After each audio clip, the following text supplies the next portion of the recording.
احمد نے جلدی سے دودھ کا گلاس پیا اور باہر نکلا۔ وہ اسکول میں ہونے والے کھیلوں کا شدت سے انتظار کر رہا تھا۔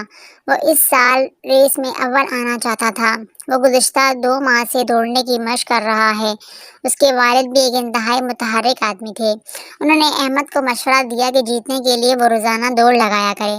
احمد خوش تھا کہ آہستہ آہستہ اس کی دوڑ کی صلاحیت بہتر ہو رہی ہے۔ آج احمد اپنے دوست عرفان سے پہلے پارک پہنچ گیا اور جلدی سے 2 چکر بھی کاٹ لیے۔ تھوڑی دیر بعد عرفان بھی آ گیا۔ دونوں دوستوں نے ایک ساتھ دوڑنا شروع کر دیا۔ اچانک عرفان نیچے گر پڑا اور تیز سانس لینے لگا۔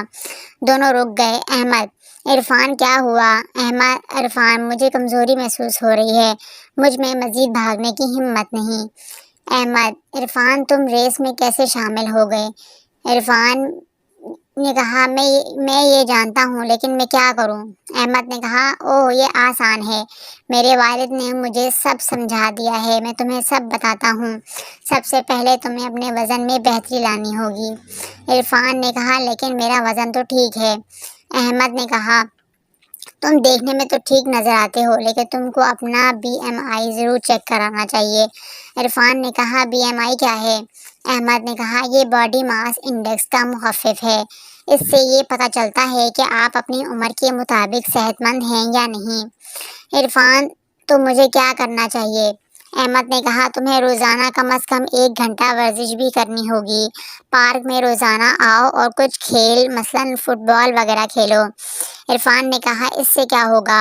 احمد نے کہا پیدل چلنے یا فٹ بال وغیرہ کھیلنے سے تمہارے پٹھے یعنی اعصاب مضبوط ہوں گے اور تم خود کو چست و توانا محسوس کرو گے۔ عرفان نے کہا ٹھیک ہے، میں روزانہ فٹ بال کھیلنے کی کوشش کروں گا۔ احمد نے کہا یہ بہت اچھا ہوگا۔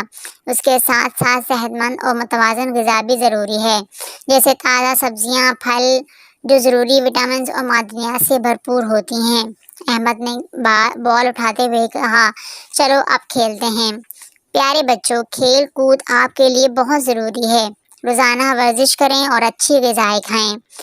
اور میرا چینل سبسکرائب نہیں کیا ہے تو ڈف کڈس کو آج ہی سبسکرائب کریں تاکہ آپ کو ایسی بہت سی اچھی کہانیاں سننے کو ملتی رہیں، اور شیئر کرنا بھی مت بھولیے گا تاکہ دوسرے بچوں تک بھی میری یہ کہانیاں پہنچتی رہیں۔